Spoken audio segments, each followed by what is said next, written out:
যেন আপনার আহলে বায়াতের মহব্বত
নবী যদি কষ্ট পায় তাহলে আমার আল্লাহ কষ্ট পাইবে।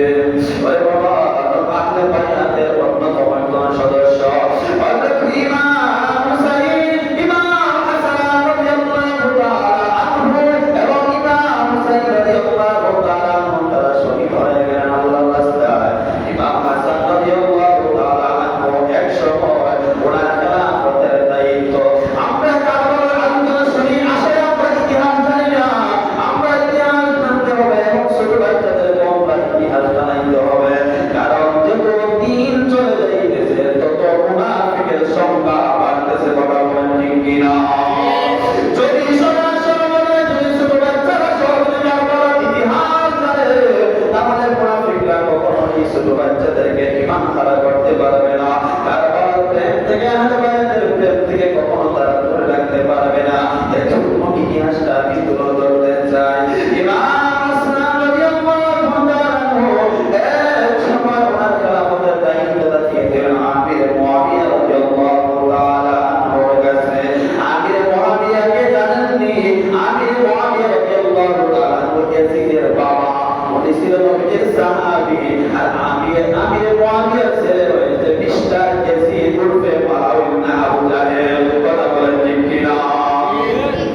ইমাম হাসান রাদিয়াল্লাহু তাআলা যখন খেলাফতের দায়িত্বটা দিয়ে দিলেন আমির মুআবিয়ার কাছে, এদিক দিয়ে আমির মুআবিয়ার সন্তান মিস্টার ইয়াজিদ মনে মনে চক্রান্ত শুরু করে দিলেন।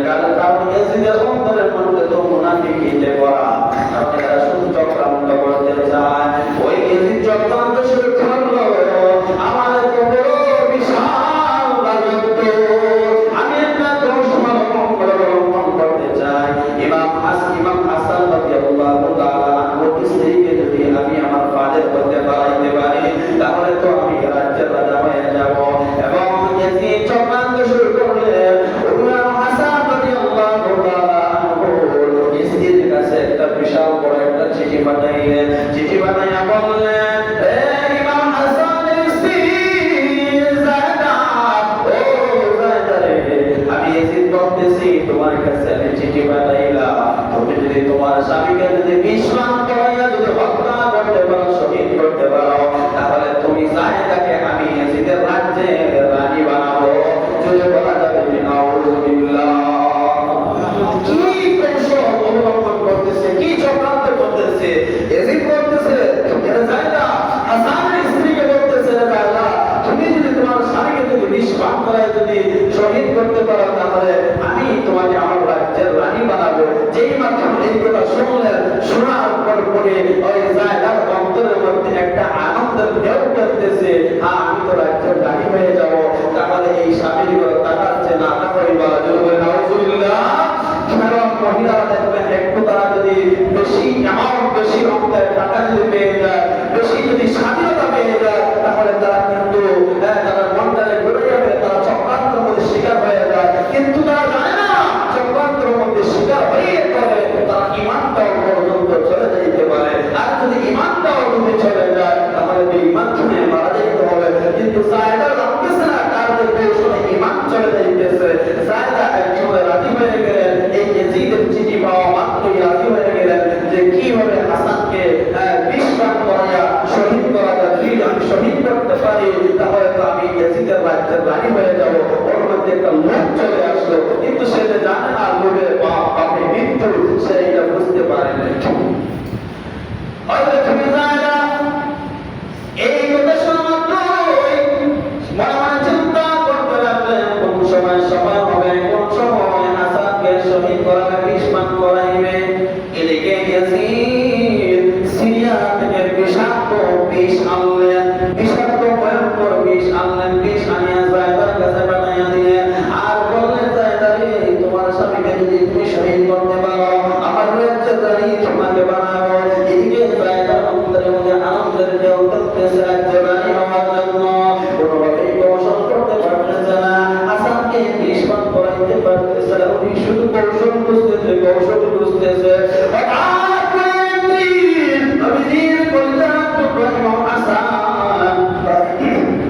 বাড়ি থেকে যখন বাসার মধ্যে ক্লান্ত অবস্থায় চলে আসলেন, আয়েশা ডাক দিয়ে বলে, যায়দা রে,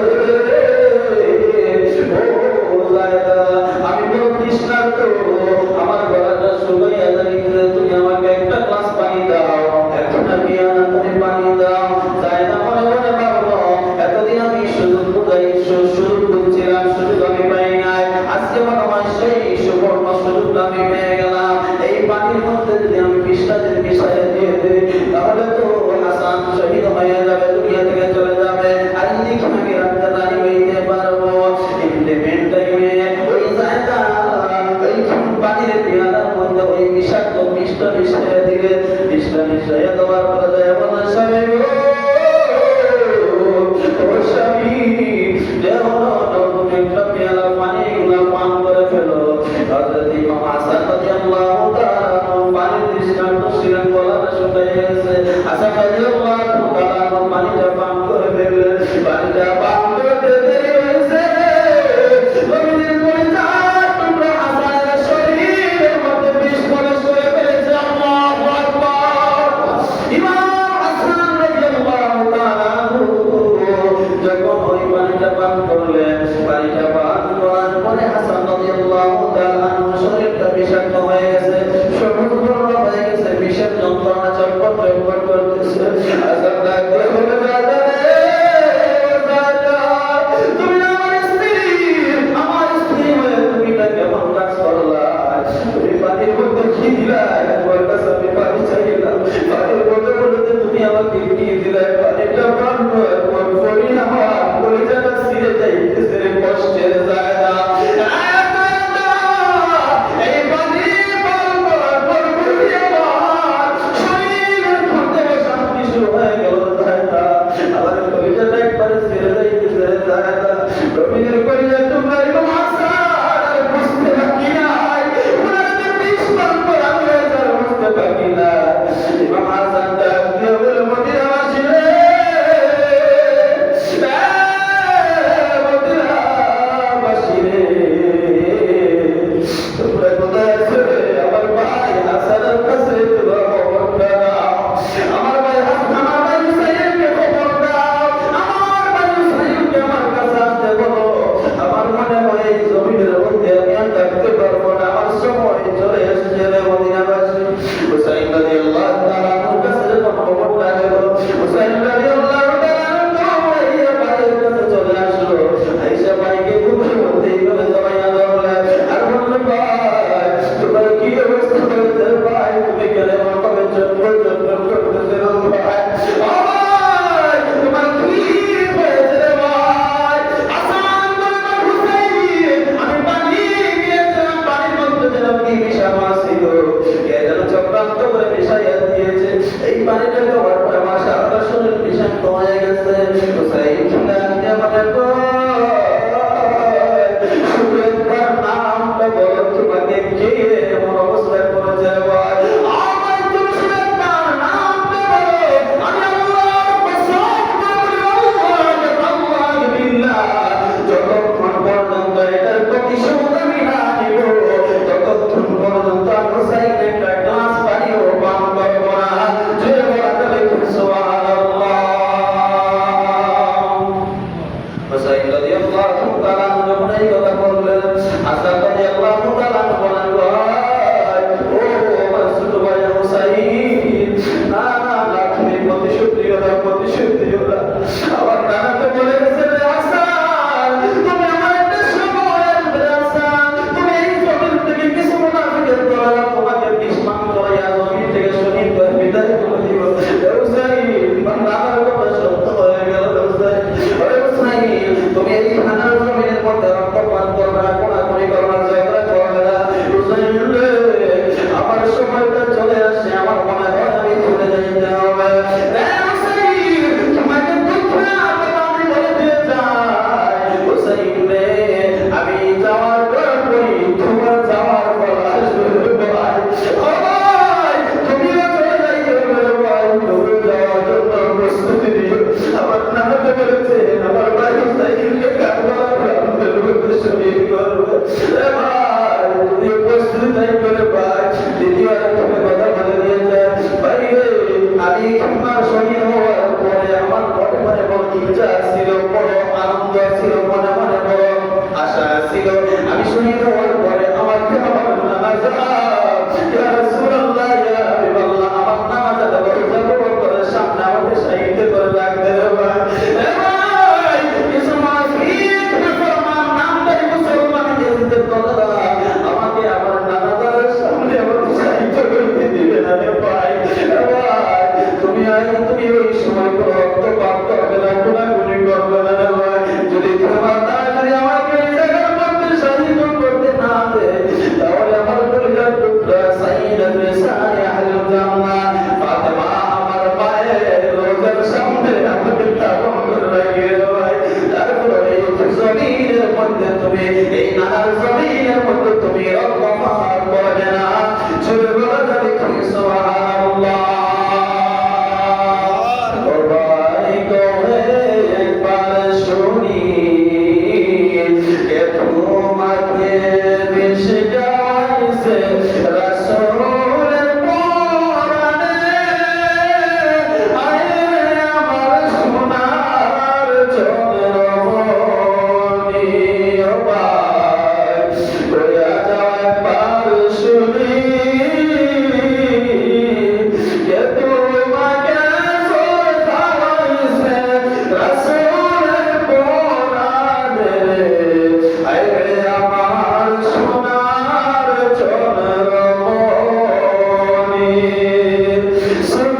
হাতের মধ্যে নিয়ে ওনার মায়ের কবরের সামনে নিয়ে গেলেন। হাসান রাদিয়াল্লাহু তাআলা আনহুকে ওনার আম্মা জান ফাতিমা রাদিয়াল্লাহু তাআলা আনহা গাছের মধ্যে হাসানকে শহীদ করে রাখলেন চিরদিনের জন্য।